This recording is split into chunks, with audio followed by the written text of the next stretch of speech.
Maithili express की शानदार प्रस्तुति।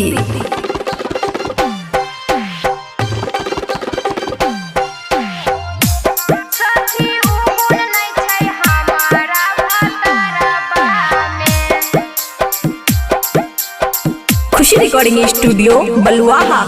जे मजा रहे हमारा लभरहबा में, जे मजा रहे हमारा लभरहबा में, सखी उ मजा नहीं छै हमारा भतरबा में, सखी उ गुण नहीं छै हमारा भतरबा में।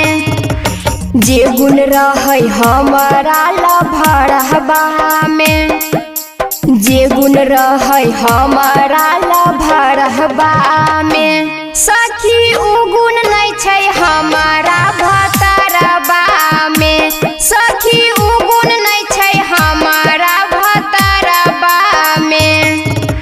डीजे गुड मधुबनी, सखी उ गुण नहीं छै हमारा भतरबा में।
बलुआहा।